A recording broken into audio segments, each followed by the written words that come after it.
Alhamdulillahi Rabbil Alamin. Wassalatu wassalamu ala khatamil anbiya'i wal mursalin wa ala alihi wa sahbihi wa man tabi'ahum bi ihsanin ila yaumiddin. Amma ba'du. Yang kami hormati takmir Masjid Asy-Syiddiq, mudah-mudahan senantiasa dimuliakan Allah Subhanahu wa ta'ala. Yang kami hormati tokoh agama, tokoh masyarakat, ustadz dan ustadzah yang mudah-mudahan senantiasa dimuliakan Allah Subhanahu wa ta'ala. Yang kami hormati Bapak Ibu jamaah sholat subuh dan jamaah pengajian rutin Sabtu pagi yang mudah-mudahan senantiasa dimuliakan Allah Subhanahu wa ta'ala. Pertama, marilah kita panjatkan puji syukur kehadirat Allah Subhanahu wa ta'ala. Alhamdulillah, pada kesempatan pagi hari ini kita bisa berkumpul di masjid ini tanpa ada satu halangan apapun. Tak lupa salawat beriring salam senantiasa kita kirimkan kepada junjungan kita Nabi besar Muhammad sallallahu alaihi wasallam. Mudah-mudahan kita termasuk umatnya yang akan mendapatkan syafaat di yaumul qiyamah nanti. Bapak Ibu yang kami hormati, melanjutkan pembahasan kitab Matan Abu Syuja, di mana kita sudah sampai pembahasan adabul qada, adab tentang peradilan atau pengadilan, di mana dijelaskan di dalam kitab ini. Qala al-musannifu, penulis kitab ini menjelaskan, wa yustahabbu ay yajlisa fi wasatil baladi, dan dianjurkan, disunnahkan bahwasannya pengadilan itu berada di wasatil balad. Wasatil balad itu di tengah negeri, di tengah-tengah kota. Kalau itu satu kota, satu daerah, maka di tengah-tengah, di mana di tempat yang mudah diakses oleh siapapun yang membutuhkan untuk meminta keadilan. Satu contoh umpamanya, kalau di Banjarnegara itu ada di pusat kota, pengadilan itu ada di dekat alun-alun, ya, dekat alun-alun. Jadi dianjurkan pengadilan itu berada di pusat kota atau di pusat negeri, di mana di tempat yang mudah diakses oleh siapapun yang ingin meminta keadilan atau ingin mengajukan gugatan. Fi maudhi'in barizin, di tempat yang menonjol. Jadi barizin itu menonjol, yang dimaksud tempat yang mudah dikenali, mudah difahami. Alamatnya nang di jalan di Payuda umpamanya, lah itu kan mudah dicari. Atau mungkin dari sisi letaknya strategis. Pengadilan tempatnya nang jero alas, nyelempet, nyelesep jajal umpamanya, kan ngel. Jadi di tempat yang mudah diakses. Orang ketika mau ke sana, begitu sampai dengan mudah, Mas, pada tanglet pengadilan Tempun Tinggi, oh nang sebelah kanan, langsung bisa dicari. Orang malah menggok, nyelesep nang jero alas. Apalagi kalau untuk perjalanan ke sana harus memakan waktu yang lama, butuh biaya banyak, wah repot Pak. Kalau pengadilan di tengah hutan itu repot. Umpamanya satu contoh nih, mau mengajukan gugatan tentang kasus, umpamanya kasus yang kira-kira nilainya hanya seekor kambing, 2,5 juta. Untuk menuju ke tempat pengadilan habisnya biaya 5 juta. Ayo orang sidang ngurusi Bang.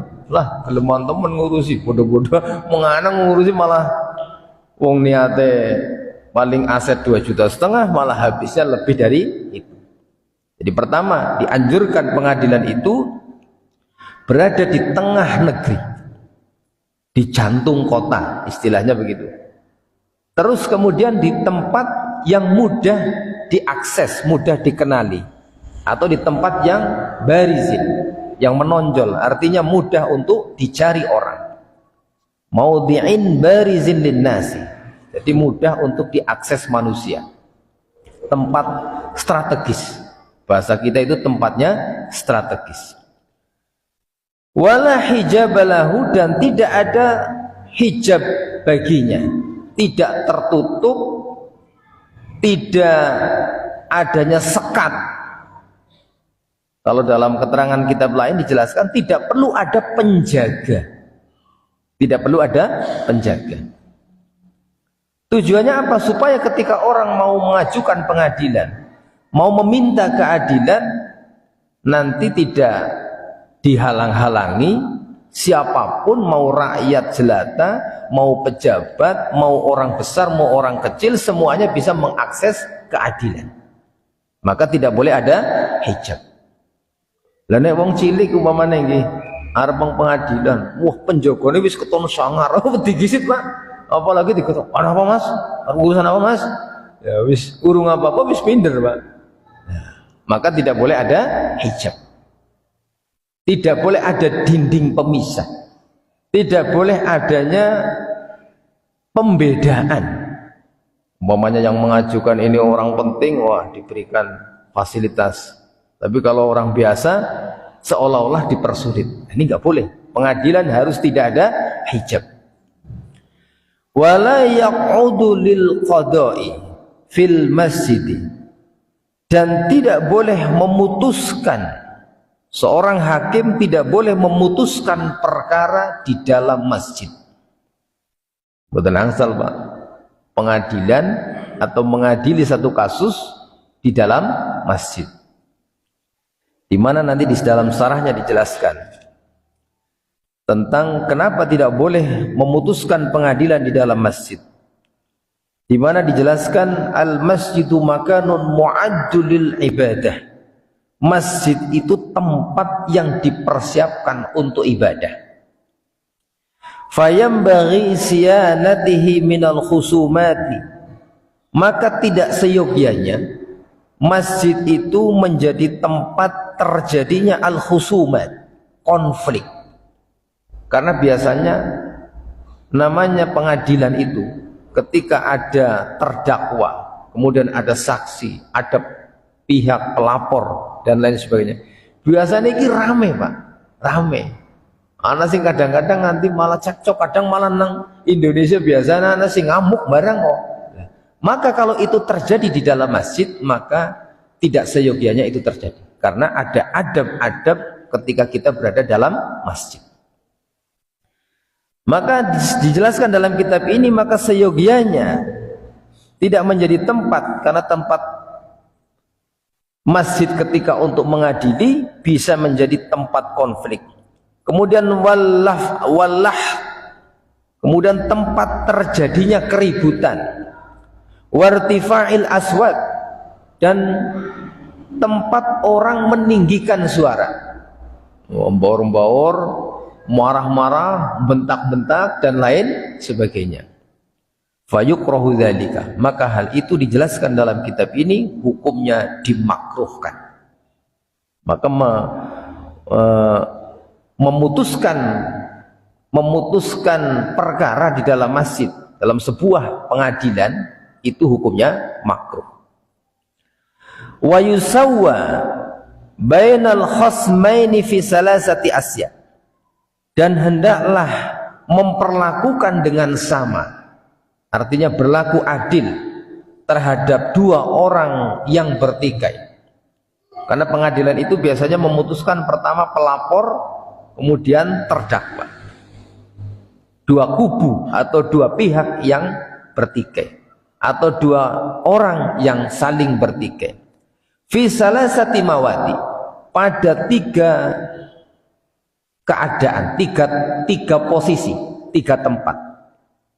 Jadi seorang hakim dia harus adil dalam hal ini. Yang pertama fil majlisi, dalam hal tempat duduknya harus sama. Jangan sampai nanti yang melapor dan yang dilaporkan sing siji jagong nang karpet, sing siji jagong nang kursi. Wah, ini berarti perlakuannya berbeda. Ini harus sama. Jagong nang kursi kabeh ya nang kursi kabeh, ngelemprak kabeh yang ngelemprak kabeh. Itu harus sama. Di mana di dalam sarahnya dijelaskan fala yajlisul mudda'i wa yaqiful mudda'i alaihi, maka tidak boleh duduk ya, al-mudda'i terdakwa duduk, wasaqiful mudda'i alaihi, yang melaporkan duduk, yang dilaporkan itu justru berdiri, siji kon jagong, siji kon ngadeg. Maka ini tidak boleh. Au yaqramu ahaduhuma fil firasi, atau salah satu dari kedua orang yang bertikai ini diberikan kemuliaan dengan cara duduk di kasur. Wah, malah sing siji kon jagong nang kasur, sing siji malah ngadeg. Atau mungkin yang satunya kursinya bagus, yang satunya tidak bagus, maka nanti akan terjadi prasangka. Wah, iki berarti pengadilan orang adil iki, masuk dibedak-bedak, nah iki mentang-mentang aku wong cilik iki kon jago nang kursi rewot iki. Lah, harus diperlakukan sama. Fala yamilul qadi ila ahadihima fi dzalika. Maka tidak boleh hakim itu condong kepada salah satu daripada kedua orang yang sedang bertikai. Tidak boleh condong. Kemudian yang kedua, perlakuan sama dalam hal wal lafzi, dalam hal fil lafzi fala yasma'u li ahadihima dunal akhar, dalam hal bicara maka tidak boleh mendengar salah satu dari kedua orang yang bertikai sementara yang lainnya tidak didengarkan. Biasanya dalam pengadilan itu nanti ada yang memberikan keterangan.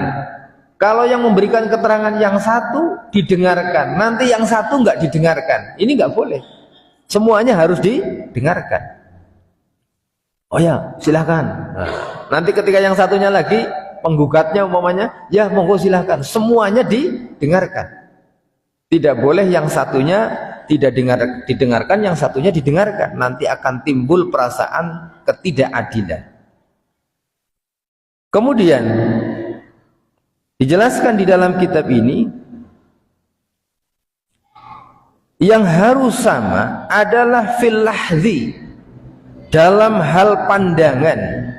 Fala yanzuru li ahadihima dunal akhar, maka tidak boleh melihat kepada salah satu daripada kedua orang yang bertikai sementara yang lainnya tidak dilihat.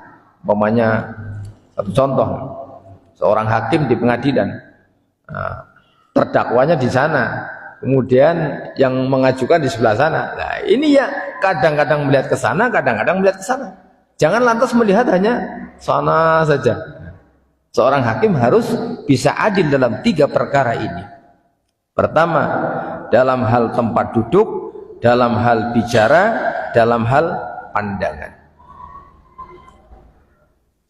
Kemudian dijelaskan di dalam kitab ini, wala yajuzu ayyaqbalal hadiyata min ahli amalihi, maka tidak boleh seorang hakim itu menerima hadiah, dalam hal apa dijelaskan dalam kitab ini? Ada keterangan tentang hukmu qabulil qadilil hadiah. Seorang hakim, hukum seorang hakim menerima hadiah. Kalau istilah sekarang apa namanya? Gratifikasi, ya, gratifikasi. Yang pertama, yahrumu qabulil qadilil hadiyah min ahli da'iratihi wa mahallu amaluhu. Diharamkan seorang hakim menerima hadiah dari orang yang sedang ditangani perkaranya, dari orang yang sedang ditangani perkaranya, wa mahallu amaluhu, dan dia termasuk berada di wilayah kerjanya. Satu contoh begini, ada seorang hakim bertugas di satu kota, taruhlah di kota Bandung. Sekup wilayah kerja dia berarti menangani kasus-kasus yang ada di kota Bandung umpamanya. Kemudian ada seseorang yang sedang ditangani perkaranya datang ke rumah, bawa amplop besar umpamanya nih lah, amplop besar, atau mungkin bawa sesuatu, bunyinya hadiah. Karena itu wilayah kerjanya, karena itu orang yang sedang ditangani kasusnya, maka seorang hakim tidak boleh menerima hadiah dari orang tersebut. Karena apa? Nanti akan condong hatinya kepada orang tersebut. Umpamane kudune di penjara 20 tahun, wong anu wis dijujuki duit 200 juta, nah, kira-kira bisa mudun, Mbak. Nah, ya udah 5 tahun. Nah, kudune 20 tahun malah jebulane 5 tahun. Dan ini mengerikan. Jadi kerja sebagai seorang hakim itu mengerikan. Di satu sisi kalau dia bisa adil, karena dalam hadis dijelaskan ada 3 orang hakim, 2 diantaranya masuk neraka dan 1 masuk surga. Kenapa? Ketika menjadikan posisi hakim untuk menegakkan keadilan di tengah masyarakat, maka itu pahalanya luar biasa. Tapi kalau ternyata tidak kuat terhadap godaan, maka ini yang akan menjerumuskan dia akan masuk ke dalam neraka, dijujuki. Maka tidak boleh. Seorang hakim tidak boleh menerima hadiah dari orang yang sedang ditangani kasusnya dan juga masih dalam wilayah kerjanya. Berbeda kondisinya kalau wilayah kerjanya berbeda. Umpamanya jenengan dadi hakim nang Malaysia, Pak. Nah, umpamanya dadi wong Malaysia. Kemudian jenengan sedang pulang nih. Pulang kampung ke Banjar.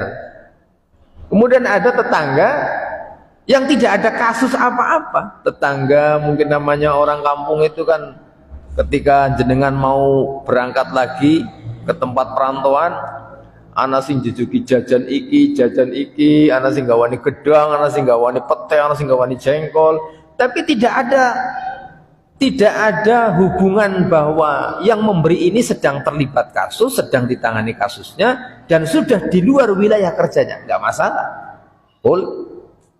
Karena itu ada hadiah yang sifatnya sukarela. Tapi kalau orang yang sedang ditangani kasusnya, bisa jadi ada keinginan. Dan ini ternyata dalam beberapa banyak kasus ini banyak terjadi ternyata. Orang yang sedang tersandung kasus supaya diringankan, memberikan sesuatu kepada hakim. Ini tidak boleh terjadi. Kemudian yang kedua, wa yahrumu qabulil hadiyah min ghairi mahalli amalihi in kana lahu khusumah. Dan diharamkan untuk menerima hadiah dari orang yang berada di luar wilayah kerjanya, in kana lahu khusumah, jika yang memberikan itu masuk kategori orang yang sedang berselisih. Satu contoh begini, Pak. Jenengan menjadi hakim di Banjarnegara, menjadi seorang hakim di Banjarnegara. Kemudian ada orang yang sedang bertikai dalam sebuah kasus, taruhlah persengketaan, taruhlah hukum perdata. Jadi kalau masalah harta benda itu hukumnya perdata kalau tidak salah.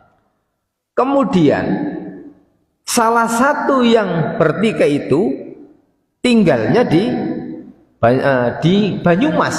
Nah, jenengan sedang punya masalah dengan orang Banyumas, atau orang Banyumas sedang punya masalah dengan orang Banjarnegara, dilaporkan ke pengadilan Banjarnegara.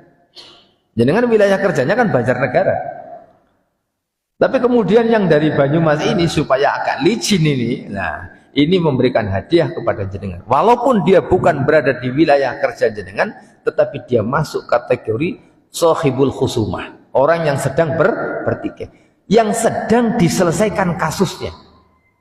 Maka ini diharamkan, tidak diperbolehkan.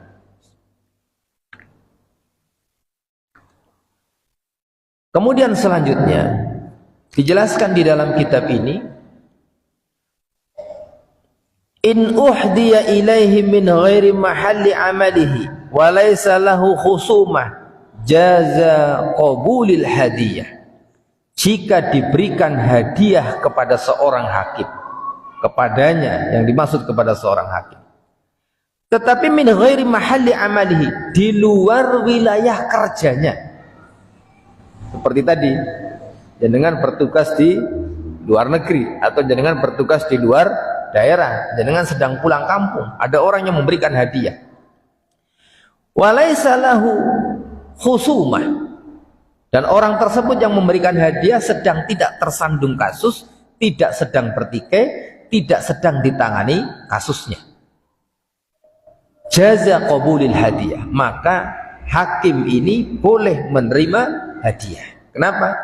Karena yang memberikan hadiah tidak ada kepentingan apapun, tidak ada kepentingan apapun.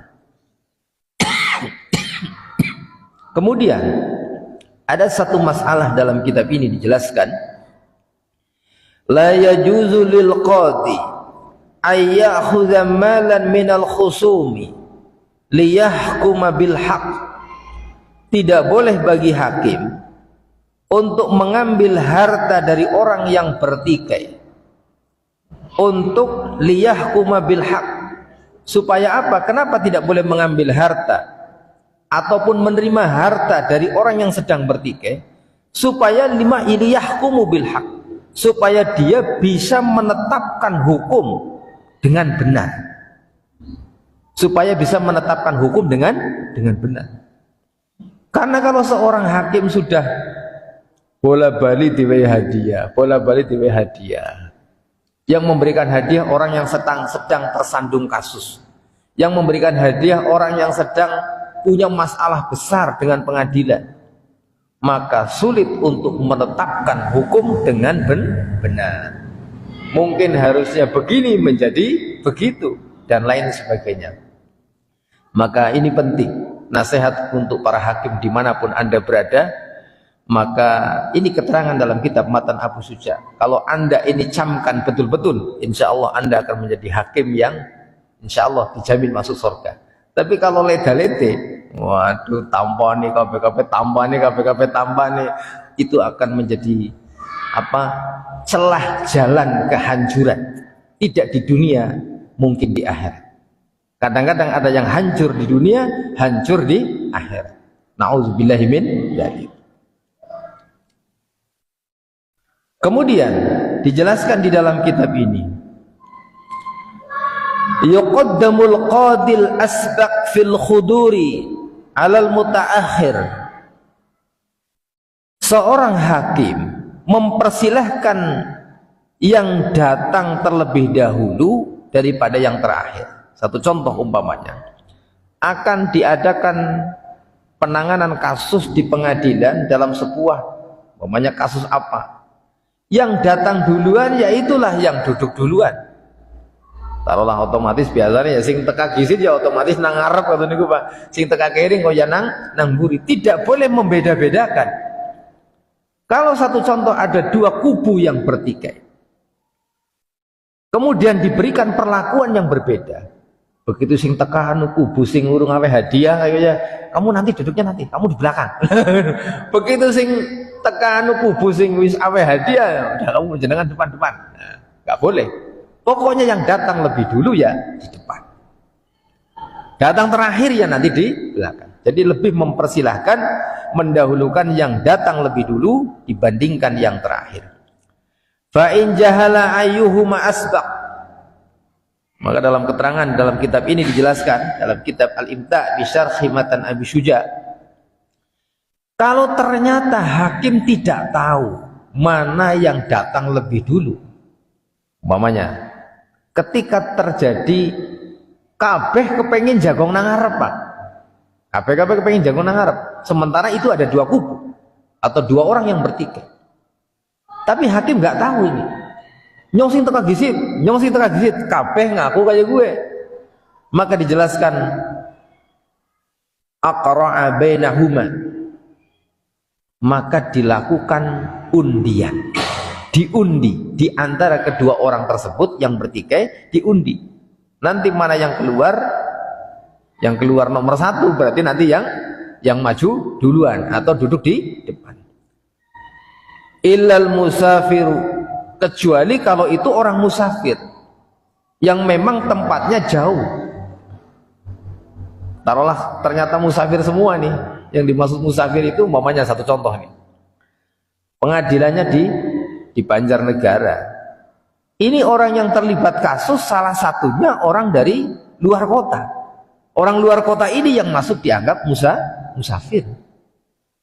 Kalau yang masih tinggal di wilayah Banjarnegara, dia dianggap mukim. Kecuali kalau musafir yuqaddamu 'alal hadir, maka dia didahulukan dibandingkan dengan orang yang lokal, orang yang hadir, yang lokal. Wa kadzalika nisa, dan begitu pula dengan wanita.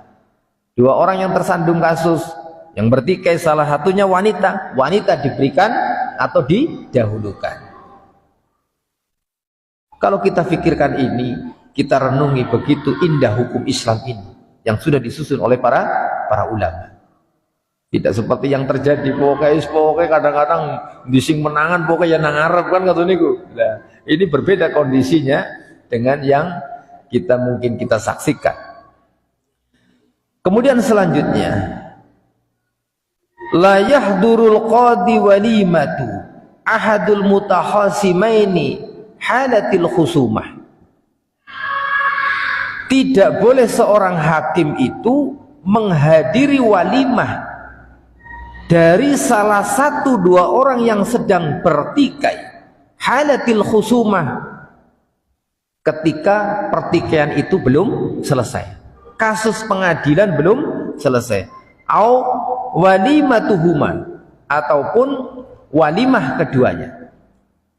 Mamanya nih, ada dua orang yang sedang bertikai, sedang ditangani kasusnya di sebuah pengadilan. Terus kok qadarullah salah siji arep mantu, Pak. Salah siji arep barang gawe, cara keluar panjenengan. Ini hakimnya dikasih undangan. Oh, ini terdakwa pinter iki ngene kan. Dikasih undangan. Hakim tidak boleh datang. Tidak boleh datang. Masa ngene ora ulih menghadiri walimah maksudnya Pak. Kondangan kan benten maling gitu. Ya mungkin termasuk nek di Indonesia itu kan ya walimah ya kondangan hampir sama, tapi sebenarnya berbeda. Karena walimah itu adalah ta'amun yuttakhadhu lil ursi, makanan yang dipersiapkan karena adanya walimatul urs, menghidangkan makan. Hakim ini tidak boleh menghadiri walimah salah satu dari kedua orang yang sedang bertikai, yang sedang ditangani kasusnya. Kenapa demikian? Nanti akan ada timbul ada kontak batin. Nanti rasanya akan berbeda. Waduh, itu wong apikan banget ya, masya Allah. Nek umane kok di penjara 5 tahun ya melasi gitu, 3 tahun bahen lah, kan bisa seperti itu. Wala yudayyifu ahadul khasmaini dunal akhar, dan tidak boleh bertamu kepada salah satu dari dua orang yang sedang bertikai ketika kasusnya belum selesai. Sebab nanti kalau kasusnya sudah selesai, sudah diputuskan, sudah habis perkaranya, ini berbeda kondisinya. Bertamu pun tidak boleh. Jangan malah lantas bertamu kepada salah satunya kemudian diberikan trik-trik. Nah, ini kayak gitu mas, umpamanya jenengan main mantan enteng hukumannya kayak gini, malah diwarai lah, bahaya maning. Tidak boleh seorang hakim bertamu kepada salah satu dari kedua orang yang sedang bertikai ketika kasusnya belum selesai. Sampun suruh mau dereng? Belum ya?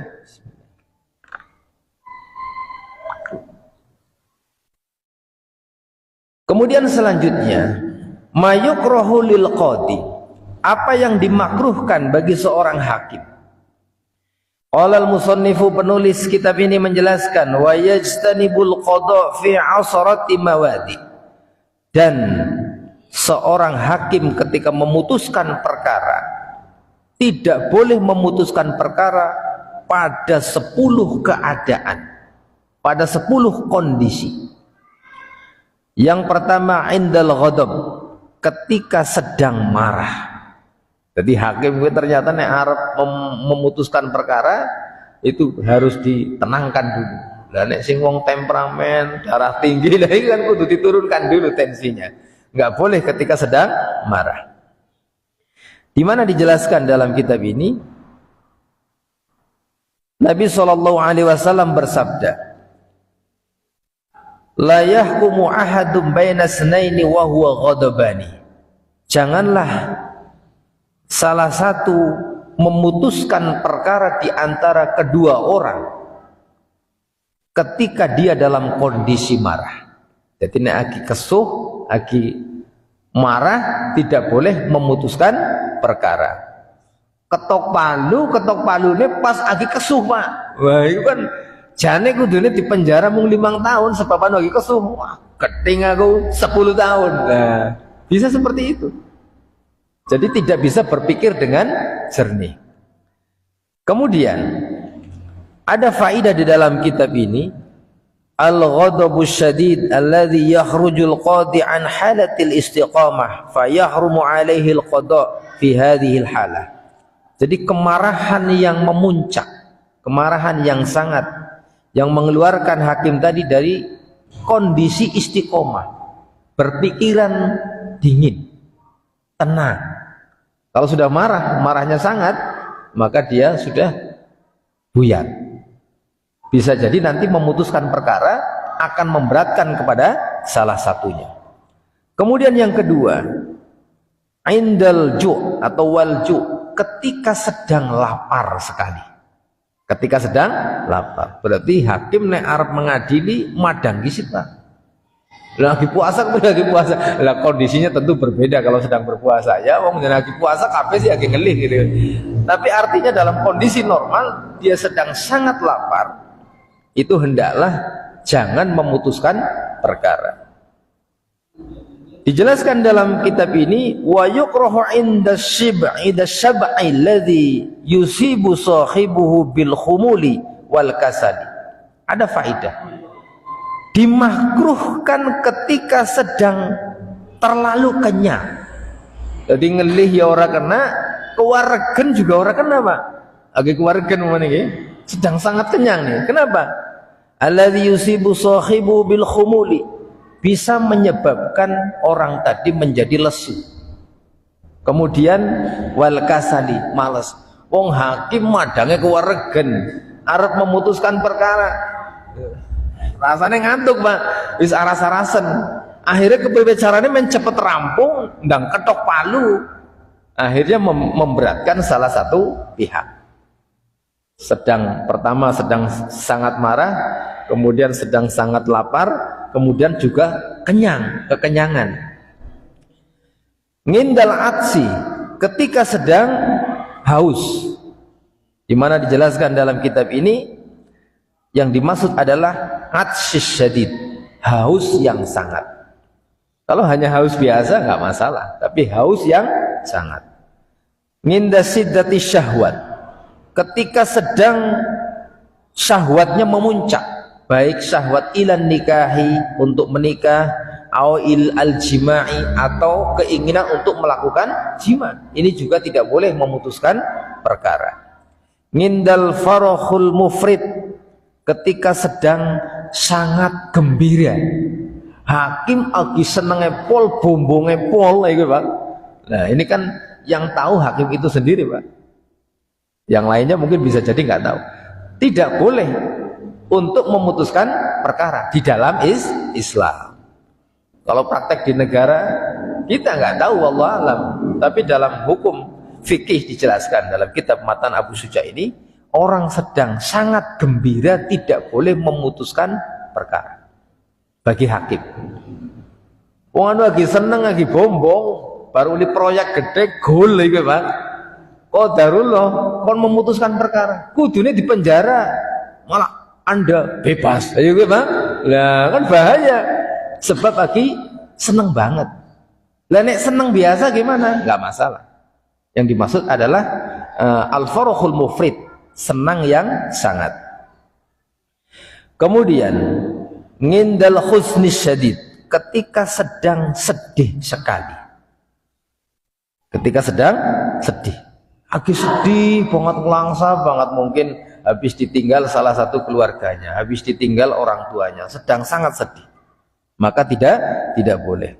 Kemudian indal marad, ketika sedang sakit, alladzi yaj'alul qadi yata'allam fi majlisil qada, yang itu bisa menyebabkan hakim merasa kesakitan di majlis pengadilan. Agim riang ya preigisit, gantikan hakim yang lainnya atau menunggu dia sembuh. Lawan agim riang nemen Pak. Aja mani sakaratul maut, tahu mungkin sakit yang Masya Allah mendekati kematian kok ngetok palu kayak gitu ya, bahaya. Tidak akan bisa berpikir dengan jernih, pikirannya tidak akan tenang, karena dikhawatirkan nanti dia merasa kesakitan ketika di pengadilan.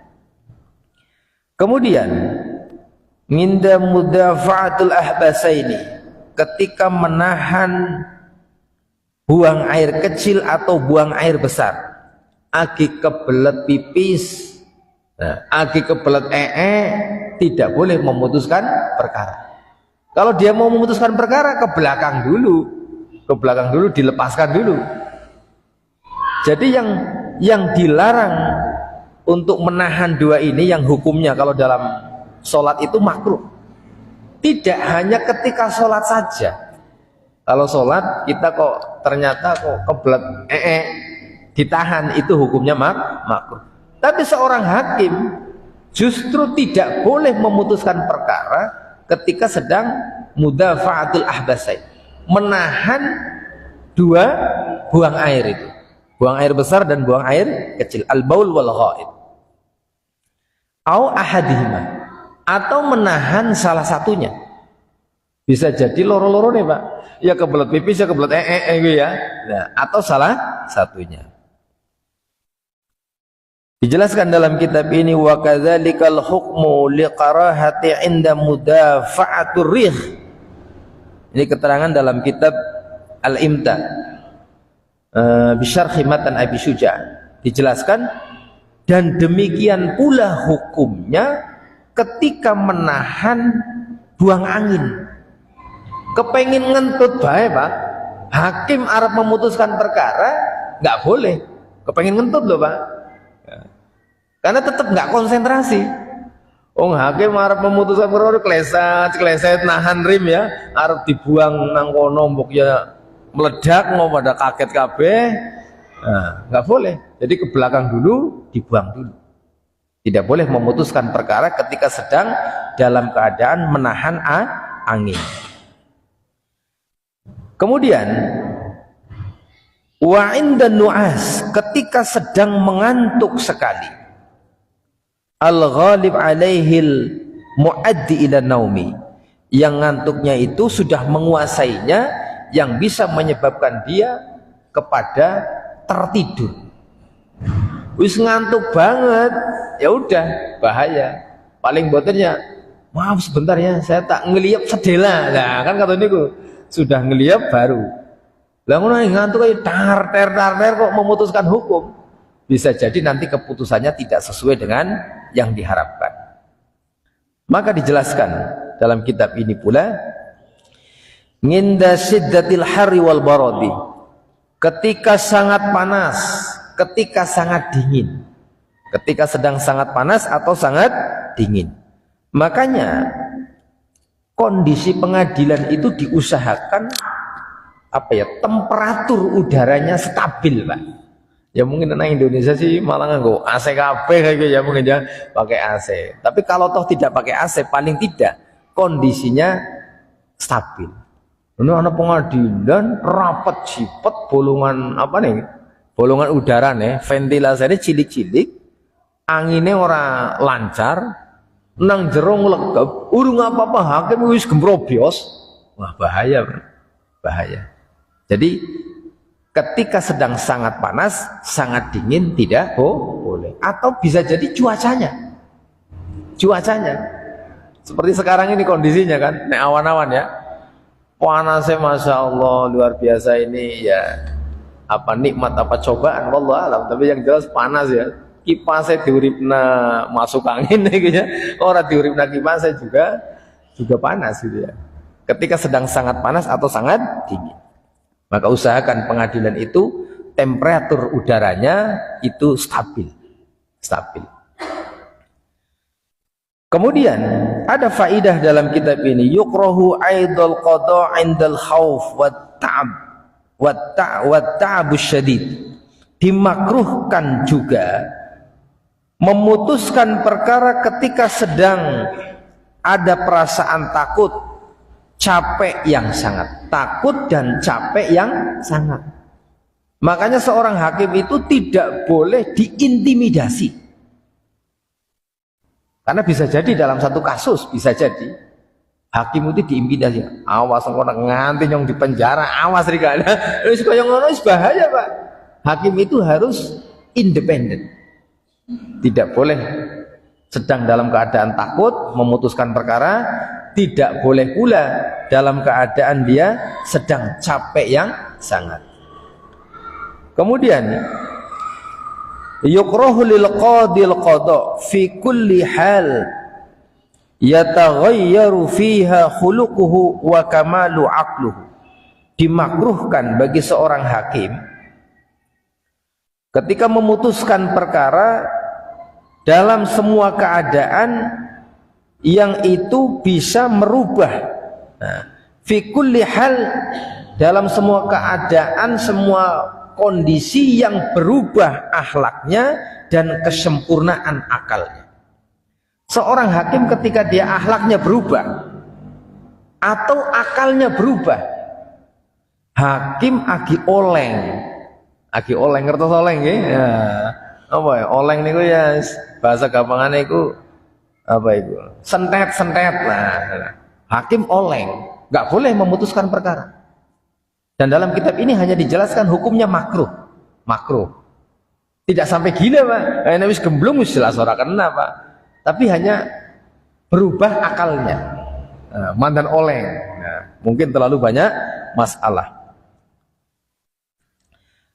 Yang terakhir, la yahkumul qadi li nafsihi fi qabdihi huwa fiha khasmun wala li syarikihi au abidihi bal ta'radul khusumah ala qadi akhar.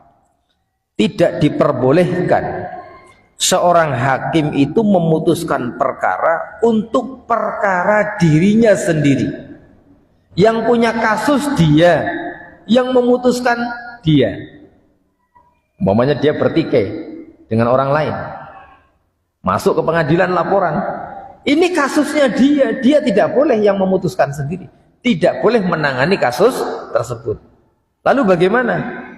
Diserahkan kepada hakim yang lain, karena nanti akan berat sebelah. Atau kasus yang menimpa syarikihi. Syarikihi itu bisa jadi teman kerjanya, kroninya, balane, keluargane, gitu. Atau juga yang menimpa hamba sahayanya. Nggak boleh memutuskan perkara untuk kasusnya sendiri. Seorang hakim tidak boleh, karena ini nanti akan condong kepada pihaknya sendiri.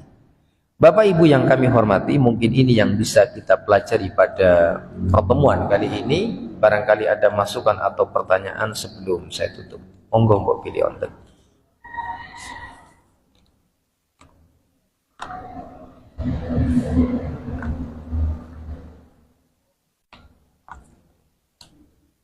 Enten napa tadi? Sagedipun pahami nggih? Mudah-mudahan bisa difahami. Bapak Ibu yang kami hormati, demikian yang kita pelajari pada pagi hari ini. Mudah-mudahan bermanfaat. Banyak kesalahan kami mohon maaf yang sebesar-besarnya. Ilahuna wa ilal liqa' fil awqatil akhir insyaallah. Subhanakallah wa bihamdika asyhadu an la ilaha illa anta astaghfiruka wa atubu ilaik. Assalamualaikum warahmatullahi wabarakatuh.